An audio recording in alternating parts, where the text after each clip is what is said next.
Hi, everyone. Friday, November 18th, Flight Plan Friday.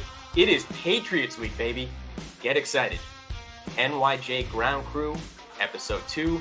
And joining me, as always, reporting live from inside the Jets universe, is Johnny Jets. Hello, Jets universe. Hello, Johnny. Looking good, as always. Thanks for being here. And thanks for that pregnant pause while live on air. Let's do it, my man. Let's get to it. I want to talk about this right off the bat. I am fired up. Are you fired up? I'm fired up. How can one not be fired up for Jets-Patriots rivalry week? The Jets have the opportunity with a victory this Sunday to move into first place in the AFC East. Of course, time will tell. Sunday, only days away. A mere few days away. But, man, if this doesn't get your blood flowing, you might be clinically dead. That's where I'm at with this. This is rivalry week. And I want to harp on that for a second because the Patriots are clearly our biggest rivals, but it hasn't felt like that in a very long time. First of all, 13 straight games. 13 straight defeats at the hands of the Patriots. That's not a rivalry. That is an absolute tushy kicking, if we're going to call it like it is. I mean, 7 or 8 games, okay, is bad enough to allow that to happen. But when you hit numbers like this, the dirty dozen, 13 in a row, it's unconscionable. It's asinine. We can't allow it. This is a huge game. We're 4-0 on the road this year, so there's a good thought that we could win this game. But, I want to get back to this. Again, it's not just important for the sake of the season that we win this, as we know, with the opportunity to move into first place. Again, it is important that we have this rivalry. It needs to be on the level of what's out there. It needs to be Yanks Sox. It needs to be Duke NC. It needs to be Auburn Alabama. It needs to be Wabash DePaul. That's right. I'm pulling out a little obscure Mon and Bell classic from somewhere in the Midwest. Just in case you didn't know, 1932 brings us all the way back there. But that is a massive rivalry. And so should the Jets Patriots. Your thoughts on the matter? Well, the Jets have to start beating the Patriots for that to happen.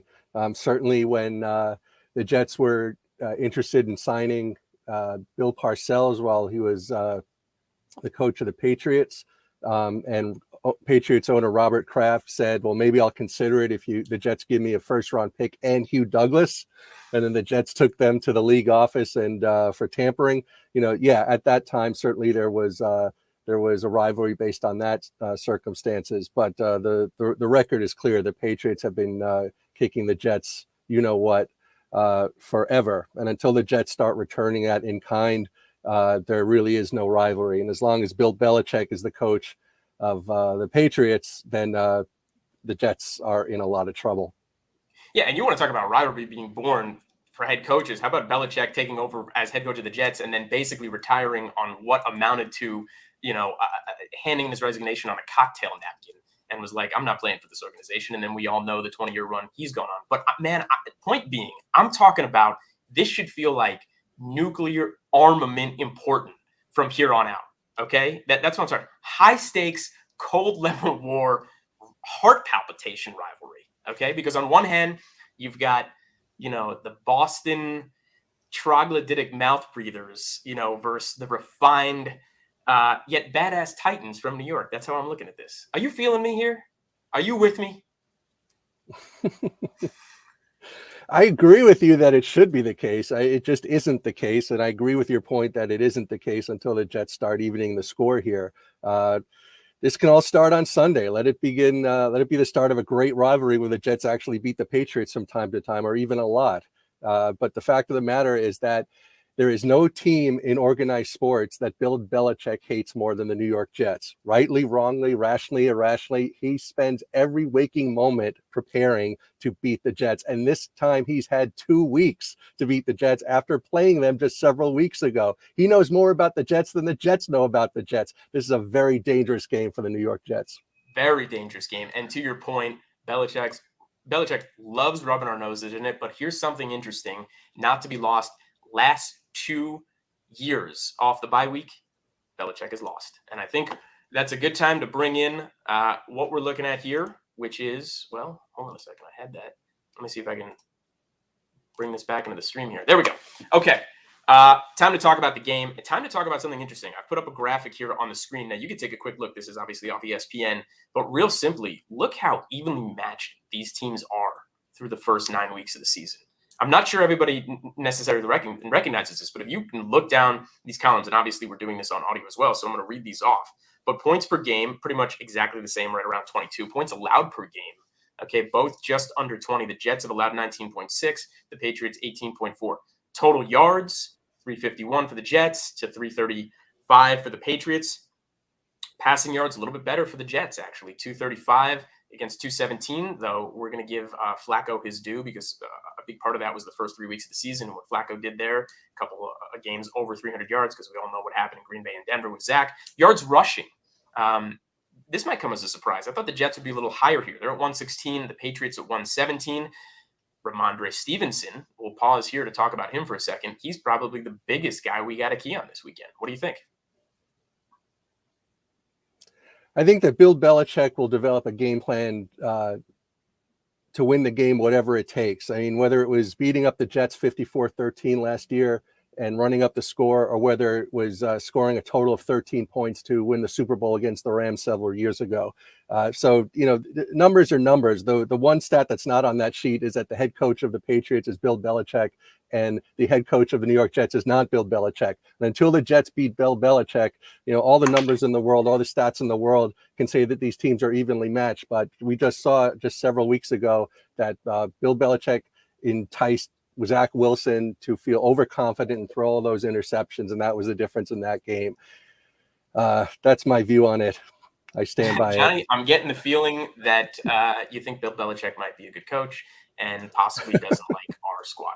Okay, let's go. Passing yards allowed, a little over close to 220 for the Jets, just 226 for the Patriots. Rushing yards allowed, 110 for the Jets, and a little over 120 for the Patriots. So that's an interesting thing to also keep an eye on, right? Is that they're a little bit higher, another 10 yards in allowed rushing, and we're still only at 110, although we all know, again, what Ramondre did to us last time. But really, again, everybody, take a look at this graphic, and you can see how evenly matched these teams are. Now, I'm going to bring it back to the points per game.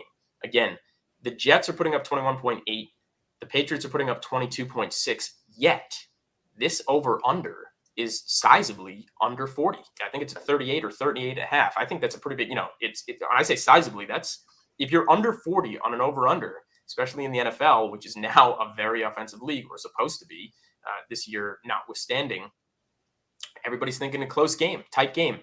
And even more so, the Patriots, who were favored by 3, are now favored by 3.5. What's that telling us? Well, of course, the action is going a little bit more towards the Patriots. But that's been, what's happened all year against the Jets. And here we are 6-3 and beating up on the spread a number of times, of course. But 3.5 on the Patriots and over under right around 38 and a half. I mean, that tells us that everybody thinks this is going to be something like a 20-16 game. This is going to be a defensive battle. But wouldn't you agree that the Jets have a much bigger edge on the defensive side of the ball than the Patriots do?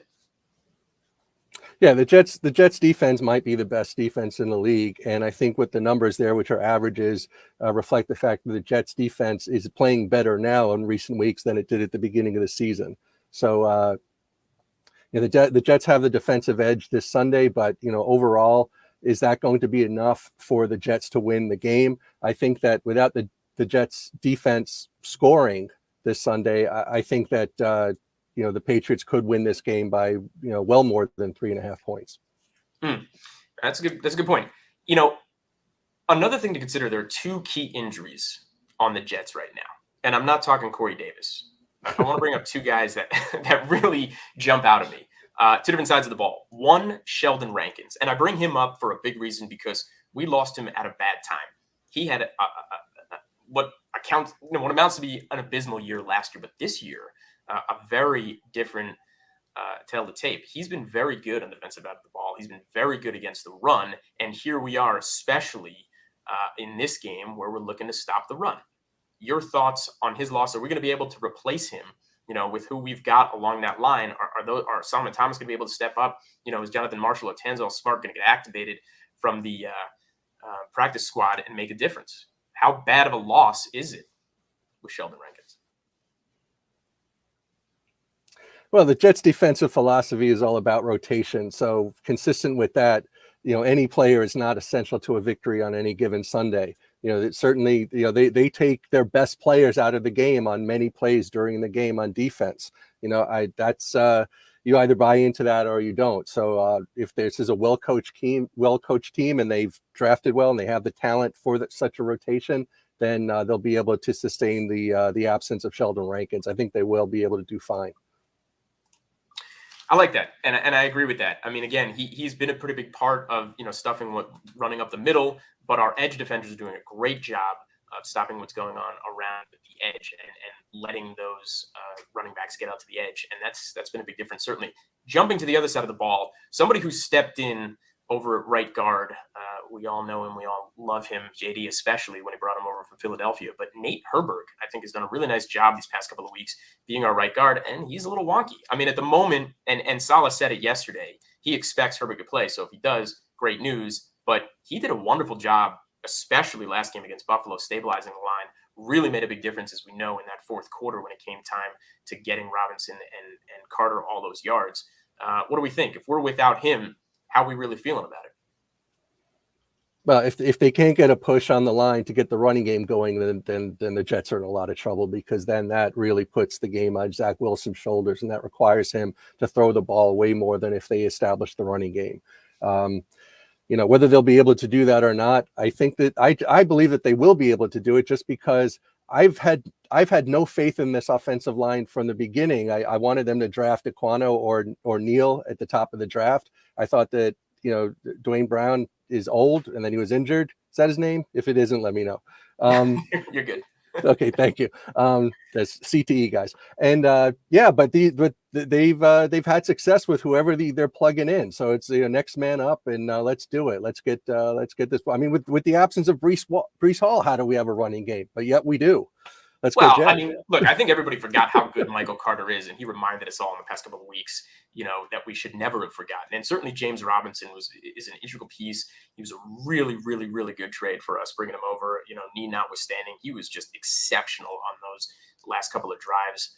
And I think he can only get stronger if we keep feeding him the ball as these weeks go along. He's got pretty fresh legs because they relied so heavily on Eddie N down in Jacksonville. I mean, he's ready to come in and make a big difference. But to your point, yeah, I mean, the offensive line, very suspect from the get-go of this year. But here we go. Next man up, next man up, next man up. We just brought in Tardif again. I don't know if he's going to be even active for this game, though. Let's see what kind of game shape he's in. I mean, he's still in the practice squad. It could be a little while.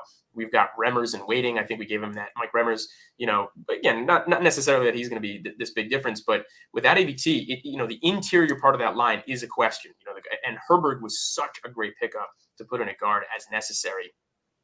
And we'll see. I mean, hopefully he can go. And if he does, nothing to worry about there, obviously. But if he doesn't, something certainly to watch. Okay, moving over to the other side of the fence, Mac Jones. I think this kid's worth talking about before we get to Zach. And of course, we all know we're going to talk about him a little bit.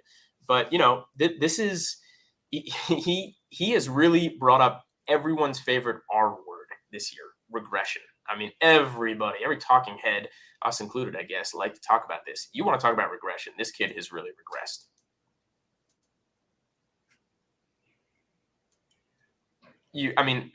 I'm throwing it back to you here, Johnny. What do you think? I want to hear your quick thoughts on Mac before I kind of break down some of the numbers.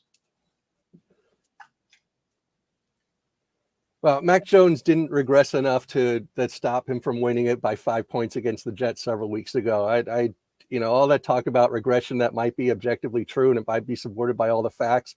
But if he does what he needs to do to beat the Jets, then that's all that matters on Sunday. If he plays just a little less terribly than Zach Wilson does on Sunday, then that's all that matters for the Patriots. I think it's more, if Zach Wilson eliminates mistakes and allows Mac Jones to be ineffective based on the numbers demonstrate that he has regressed, then the Jets will come away with a victory this Sunday. Yeah, a little less awful. That's a good way to put it. And I mean, let's just go to his numbers against the Jets in the first game. 24 for 35, which if you look at it from a percentage standpoint is pretty decent. 194 yards, so not terrible. 1 TD, 1 interception, and we all know that interception is not the same one that was the pick six. But for the season, this kid's only amassed 1,140 yards. He's got 4 touchdowns, 7 interceptions, and a 32.7 QBR. That's regression. He's not doing great. But I think it really begs the question why. I mean, it's worth talking about all the quarterbacks, not just our own. I mean, what is it about this kid who showed so much promise last year as a rookie, who quickly came in and took over Cam Newton's job and said, and they were able to boot him off the team and just, confidently stick with Mac, and he came in and did a good job. It is what it is. But I look around and I'm thinking, I was like, is it this Matt Patricia effect where he came in? And I'm sure it's a little bit of that, although he seems to have done a pretty nice job stepping in for a first-time guy who's never really been at the offensive helm, although he's been around the Patriots for a very long time. But I'm wondering, if Mac wouldn't be better off just being the skinny bean that he was. There was all this talk about him putting on all this weight and he's bulking up and he looks cut and he looks great coming into this year. Like that's going to make a difference. And I'm wondering if that hasn't helped in his regression, that he'd be better off thinking, yeah, I am a skinny kid. I should just stand back there and get rid of the ball pretty quickly, the same way Tom Brady was before, all the pliability he went through in his life, and turned himself into kind of a specimen. But yeah, he was always a skinny guy, not a lot of bulk, not a lot of movement, and he got rid of the ball quickly. What do you think happened to Mac here? Well, I really don't know what happened to Mac Jones, but certainly if he changed his body point to the point where, he can't play the way that he did when he was skinnier, then that's as good a reason as any. I do recall that when he was skinny last season, there was a game where I believe he threw 3 passes and those were all in the fourth quarter and the Patriots won that game. You definitely remember that. There's no question that's ingrained in your brain as always. But yeah, I mean, one thing I want to give Mac credit for, I think he came back a lot quicker than I expected him to after seeing that ankle injury. To me, that was gruesome. I kind of expected that we might be looking at surgery. He'd be going on the IR. Really was excited for the Bailey Zappi era, thinking that, he's nowhere. You can't strike gold twice with these kids coming in, but there he was and looked pretty good as soon as he came in, slinging the ball all over the field. I think I'd rather face Mac than Bailey at this point. Your thoughts on that? Well, you're not alone. I mean, there are a lot of people, not only in New England, but all over the country that felt that Bailey Zappi was playing better than Mac Jones this season. So why Mac Jones got the job back, only Bill Belichick knows. Yeah, only Belichick knows. And this feels very un-Belichickian. That's what's so strange about this. It was strange, to pull the kid as fast as he did a couple of weeks ago against the Bears and going to Bailey. It was strange to think and then right afterwards, he was like, no, Mac's our guy. And then Mac came in, of course, and we all know what happened in MetLife Stadium. But yeah, this is a weird one, but here he is still at the helm. I think he still instills the confidence in the guys and what he's able to do. I mean, his percentages, the QBR notwithstanding, sometimes when he's out there, he's still a 65, even 70% completion percentage guy, whether that's short term, short field stuff, not quite stretching the field. But, again, if your defense is playing well, which the Patriots are, nowhere near the level of the Jets, obviously. But Nick Folk can go out there and win the game for you, as evidenced by the first time we played him. Okay, moving on over to Zach. Interesting. He gave us a little fodder yesterday. Always fun when media types like us get a little fodder. And he said, no one outside of this building knows what they're talking about. Johnny, I got to tell you something. Well, he's talking about us, you and I included. And I got to tell you something. He might be right. And I'm glad that he said it. I'm glad that he stood up there and said something like that. Because to me, it just means he gets it at this point. And there's a lot of times he stands in front of that camera and he seems a little snippy and he seems a little young, and he's that young kid going out there putting on that headband and wanting to be cool and doing the gritty and all of that. But yeah, man, it's right. Does the media really know what they're talking about all the time? Do they have a right to consistently come at him? Or, is it really those in and around the team, his players, his teammates and everybody inside that building who really doesn't know what they're talking about? If the New York Jets are not the worst franchise in the history of organized sport, then they are amongst the worst handful of franchises in organized sport. So to put all of the faith and all of the wisdom in what's inside the building now at Florham Park and in the past at Hofstra is absolutely insane. Is it a good thing that Zach Wilson has confidence and at times acts cocky and is full of himself and believes that he can win the game and is telling his detractors to be quiet? Yeah, that's great. That's part of being a leader. That's part of being a quarterback in the National Football League. However, the media does know what it's talking about when it knows that Zach Wilson blew the game against the Patriots several weeks ago by throwing 3 unforced error interceptions. So, this reminds me of 2004 when Chad Pennington, then the quarterback of the New York Jets, told the media that it is a privilege to be a beat writer of the New York Jets. This was in advance of a Patriots game, which the Jets then lost 21-7. And Chad Pennington got intercepted twice and fumbled away the football once. So back it up on the field, Zach Wilson. That's the way you quiet the critics. That's the way you demonstrate to the media that, only you or only the people in the building know what you're talking about, by going out and beating your opponent, more specifically this Sunday against Bill Belichick and the New England Patriots. Johnny, no one loves more than me when you do your homework and bring something like that to the table. What a great quote from Pennington. I'm sure a lot of people have forgotten about that all the way back in 2004. And history, as time has gone on, which is often the case, we remember him with such reverence since there's so many poor quarterbacks since him on the Jets. I mean, he's everybody's favorite golden boy to have pointed to. But yeah, he did say that. And yeah, it's hard for these guys to stand up and deal with the media. And he was a young guy at the time, too. But to your point, you're right. Zach didn't own up to the fact that it was his fault at first, what happened in the first Patriot game. But it is good enough for him to get up there and push back at the reporters and say, hey, great, you want me to stand here? You want me to have this conversation? And I got to stand here on a Thursday and answer your questions. And you guys want answers for how I play and what I do, but he's the one out there putting in the work. He's the one who's got to, feel the burden of the New York media and the fan base on him. So, I just want to remind everybody, putting yourself on his shoes, and we can all come down on the kid because he's got a lot to do and he's got a long way to go and all of that, but push it back. And, him saying nobody outside of this building knows what they're talking about. Well, we'll see if everybody inside the building knows what they're talking about too. Okay. Time now for one of your favorite segments, Pretenders or Contenders. Where do we stand right now? I mean, yeah, the record's 6-3, but your thoughts, are we pretenders or are we contenders? Even before the game starts.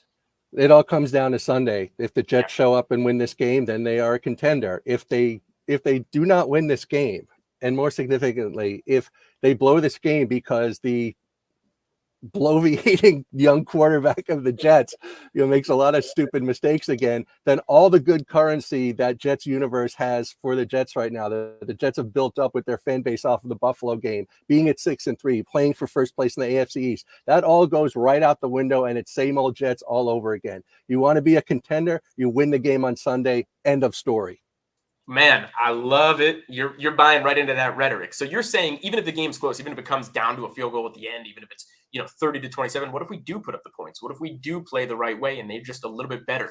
You would say that makes us pretenders? They have to win this game. It's that black and white. You're a contender based solely only on this game. Is that really how you feel? The last game was not a blowout. It was a close game. If the Jets play hard and Zach Wilson doesn't make mistakes and they get legitimately beat 30-27 or something like that, then that is a different circumstance. However, if they blow the game, if they have the opportunity, but for mistakes made, by the quarterback most specifically, then they are a pretender. Okay. But I do want to remind you, the last game was essentially 22-10 before, that late garbage time touchdown that we had to Conklin, again, his second touchdown of the day. But yeah, for the most part, I'm going to say it was a blowout, but at the same time, like, the game really wasn't close. The score was a lot closer than what the game ended up being right at the end. And yeah, we had a chance for the onside kick. You're not going to have two miracles in the same season. But yeah, okay. I mean, if that's really how you feel about it, then that's fair to say. I mean, this is where the rubber meets the road, right? You lost the first game when you ultimately should have won. You had the momentum, and you're 4-0 on the road this year. Can you go into Foxborough, where it's nowhere near as daunting as it used to be, certainly without Brady, and win this game? And you should. And if you win this game, you're absolutely a contender. And there's a lot of people, Vegas included at this moment, who are not a believer in the Jets, even at 6-3. Our chances, according to them, to make the playoffs are worse than the other potential 4 teams. And we talked about this a little last week. And I say 4 teams because we know 3 should absolutely be penciled in. But the other 4 teams that are vying to really get in. And actually, you know what? I want to say 4 teams because I'm going to throw Buffalo in there. So now you got 3 teams who are vying to get in, Cincinnati included. And we all know we lost to them earlier in the year. But if you win this game, if you go into New England and you put that stamp on it, you're 7-3, and you take sole possession of first place, and you're not even thinking wild card anymore. You're thinking, yeah, can we win this division with games on the road again at Buffalo and at Miami on the docket, where, as I mentioned, we are 4-0 on the road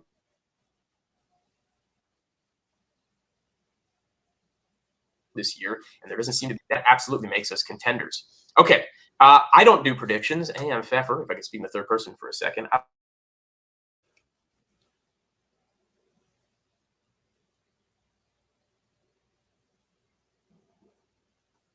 don't look to a stretch. Oh, we lost it. Let's hear it. Hey, how you doing? Yeah, I'm going to be optimistic because I want the Jets to be a contender, and I want to book my hotel room for the first week in February in Glendale, Arizona. So I'm going to say Jets 23, Patriots 16. Oh, man. I mean, back-to-back weeks of optimism. I haven't heard this out of you since, well, never. So this is exciting for me. Now let me make a qualification. That is my prediction because I want to be a contender. But if they lose this game, which I'm not predicting, okay, then that is not only the season-defining game for the Jets, but it is the coaching regime defining game for Robert Saleh. Regime, defining game for sure. Okay, time now for some questions from the fans out there. Brought to all of us by social media. Let's start with Rob Klein. He asks, can you compare Sauce to Revis for me? One a lockdown man cornerback and the other capable of shutting down one side of the field. You start. Your thoughts on that. Let's do a little compare and contrast. Sauce to Revis. Well, they are different players. They're both show great talent. There was a period in history when Darrelle Revis really was the shutdown corner that he's remembered. That's why he's going to be in the Ring of Honor. That's why he's in the Hall of Fame, and so on and so forth. However, once he pulled that hamstring against the Patriots in 2010, he wasn't the same player that he was after that. And certainly, as we discussed in episode 1, by 2015, he probably shouldn't have even been on the field. But that said, in his prime, he was the best at what he did. Right now, Sauce Gardner is demonstrating that he is so far this season and could be. I would not like to compare them because I would like to see Sauce Gardner stay injury-free and stay a strong talent for a 10, 12-year career rather than the last 6 years being a sad shadow of what he once was. Yeah. And that's a fair point. And really, and I love what you just brought up. I love this notion of 10 to 12 years because I think the same way. I mean, especially in the NFL, these guys only have such shelf lives. And if you can go, injury-free over the 10 to 12 years, or even if you have a little bit of whatever it takes, a little something that doesn't necessarily keep you out a year or even longer, or something you got to come back from that takes 2 years, that's a big difference. But, look, very, very hard to compare these guys at this point, of course. I mean, it's 9 games into this kid's season, but he, as we talked about, having the out-of-out experience, watching him, he is something special. But I mean, what he does in man coverage, even at this point, to me, is a little bit more impressive than Revis.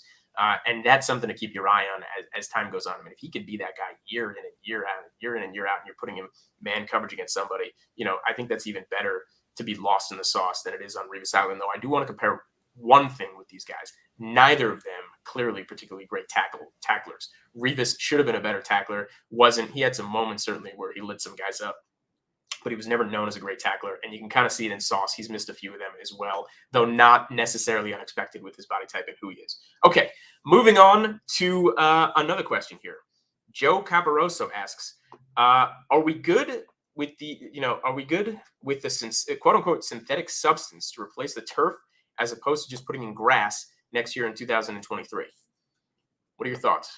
Johnny, you still with us? You look a little frozen on the screen. Are you there?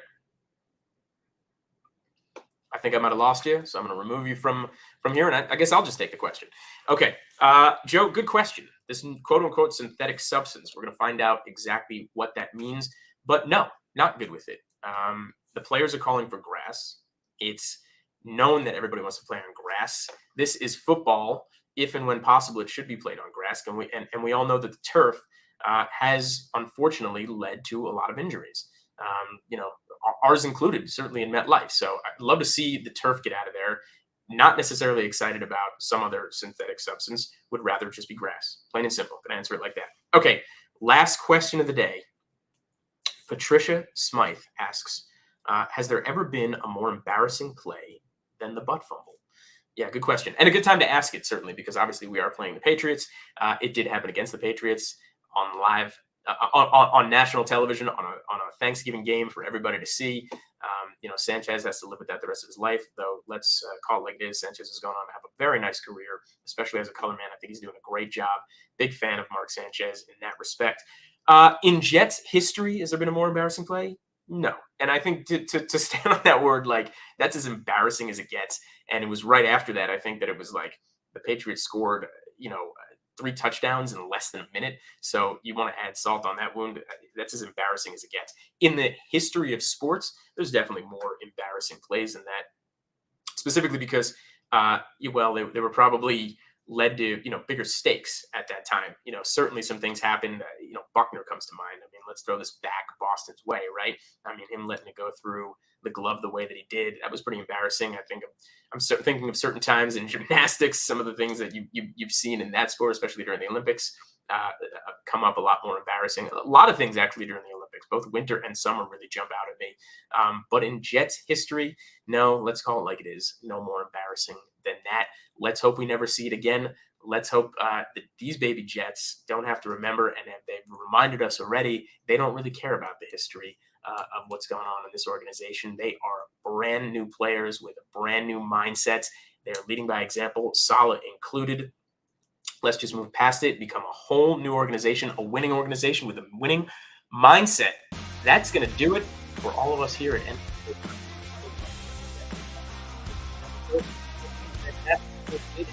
as we know. Again, this has been episode 2 of NYJ Ground Crew. We're coming back to you on Tuesday, right after the game, right? Well, a couple days after the game. We like to let everybody do the instant analysis, and then we come in with calmer heads and talk about it, but we expect a win. We should all expect a win.